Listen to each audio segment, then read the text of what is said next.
नमस्कार दोस्तों, हर बढ़ते दिन के साथ गाजा के लोगों पर आफत का पहाड़ टूट पड़ रहा है। लेकिन ऐसा नहीं है कि गाजा के साथ साथ इजराइल पर भी कयामत का पहाड़ टूटता हुआ दिखाई दे रहा है। जो इजराइल लगातार हमास को मिट्टी में मिलाने की कस्में खा रहे हैं, उस इजराइल के लिए बहुत ही बुरी खबर निकलकर सामने आ रही है। खबरों की अगर बात की जाए दोस्तों, तो इजराइल के अंदर सैनिकों की कमी पड़ गई है, सैनिकों का अकाल पड़ गया है। जो सेना इजराइल की तरफ से आईडीएफ की जो है इजराइल डिफेंस फोर्स, गाजा पट्टी हो गया, वेस्ट बैंक हो गया, रफा बॉर्डर हो गया, वहाँ पर घुसकर लोगों को टारगेट कर रही है, अटैक कर रही है, गोलियों से मार रही है, गिरा रही है, हमला कर रही है, उनमें भारी कमी आ गई है दोस्तों। इजराइल के पास सेना खत्म होने की खबर निकलकर सामने आ रही है। आपको पूरी रिपोर्ट में बताऊंगी कि इजराइल पर कैसा संकट का पहाड़ मंडराता हुआ नजर आ रहा है। इजराइल के पास सैनिकों की कमी से युद्ध में कमज़ोर जो है इजराइल कैसे पड़ता हुआ दिखाई दे रहा है। दरअसल दोस्तों, इजराइल हमास वॉर के बीच जो है गाजा में आईडीएफ सैनिकों की भारी कमी देखी गई है। लाइव हिंदुस्तान रिपोर्ट के हवाले से खबर सामने निकल कर आ रही है कि भारी तादाद में आईडीएफ के सैनिक जो हैं वो कम पड़ते हुए नजर आ रहे हैं। गाजा में इजरायली सैनिकों की कमी ये साफ तौर पर बता रही है कि इजराइल के पास सेना खत्म हो चुका है और इस खत्म होने वाली सेना की वजह से नेतन्याहू सरकार मुश्किल में पड़ सकती है। हमास पर लगातार टारगेट करने वाले सिपाही और सैनिकों का हाल ये हो गया है दोस्तों कि इस सेना और सिपाहियों को कैसे पकड़ कर हमास, हिजबुल्लाह और हूतियों ने ख़त्म कर दिया है।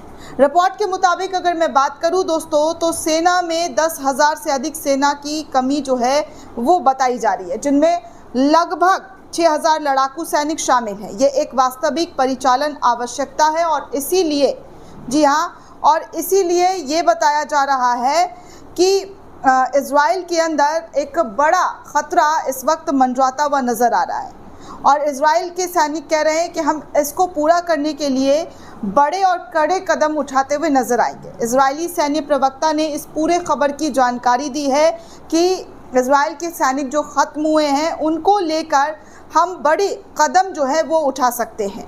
दोस्तों, आपको बता दें कि पिछले साल से ये युद्ध शुरू हुआ था और इस युद्ध को ख़त्म करने के लिए चंद घंटों की बात इजराइल के ज़रिए की जा रही थी, हमास को ख़त्म कर दिया जाएगा। लेकिन हालत ये हो गया दोस्तों कि 1.5 साल से ज़्यादा बीत चुके हैं और इस वक्त गाज़ा में इजरायली सैनिकों का जो प्रहार है और उस प्रहार में हमास, हिजबुल्लाह और हूती यानी कि HHH के ज़रिए जो चोट इजरायली सैनिकों को दी गई है उसको वो बर्दाश्त नहीं कर पा रहे हैं। सेना की कमी की वजह से युद्ध में रुकावट भी आ सकता है और ख़बर तो ये भी आ रही है कि नेतन्याहू सीज़ फायर करने के लिए बार बार हमास पर दबाव डाल रहे हैं, लेकिन हमास ने साफ तौर पर कहा है कि वो अपने शर्तों पर ही सीज़ फायर करेगा।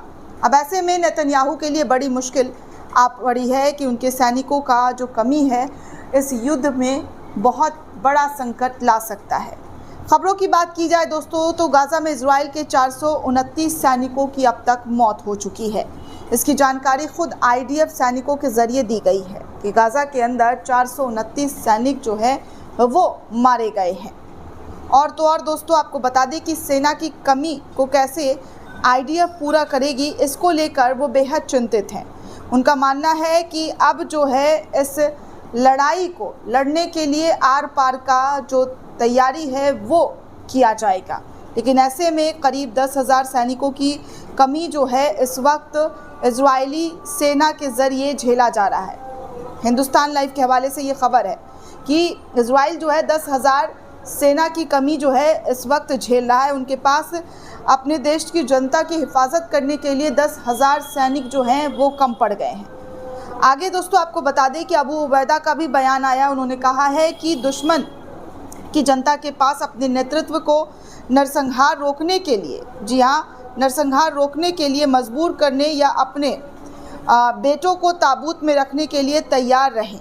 इसके अलावा इजराइल के पास कोई विकल्प नहीं है। गाज़ा पर इजराइल के हमले लगातार तेज़ हो गए हैं और इन्हीं हमलों के बीच गाज़ा के ज़रिए हमास भी इजराइल पर लगातार घात बिछाकर हमला कर रहा है और इस हमले में अब तक जी हाँ इजराइल के सैनिकों की लगातार मौत हो रही है। ये दो राय नहीं है दोस्तों कि गाज़ा के लोगों की भी जान जा रही है। गाज़ा में भी बहुत आफत है, बहुत ज़्यादा लोगों की जान जा चुकी है और आने वाले टाइम में भी जा सकती है। लेकिन इजराइल भी जी हाँ इजराइल भी लगातार कमज़ोर पड़ रहा है क्योंकि हाल ही में थाई बंधक जो थे उसकी लाश इजराइल को मिली है क्योंकि इजराइल के नागरिक थे जिनको बंधक हमास के ज़रिए बनाया गया था, उसकी लाश भी इजराइल के ज़रिए जो है इजराइल के सैनिकों को प्राप्त हुई है। तो इस वक्त गाज़ा में हमले तेज़ हैं लेकिन इसी तेज़ी के बीच ट्रिपल हूती के ज़रिए भी अटैक किया गया है जहां पर इजराइल को काफ़ी चोट पहुंचा हुआ नज़र आ रहा है। दोस्तों इस पूरे रिपोर्ट को लेकर आप क्या सोचते हैं, आपकी क्या प्रतिक्रिया हमें कमेंट करके ज़रूर बताइएगा। साथ ही साथ चैनल को ज़्यादा से ज़्यादा लाइक शेयर और सब्सक्राइब करना बिल्कुल भी ना भूलें। धन्यवाद दोस्तों।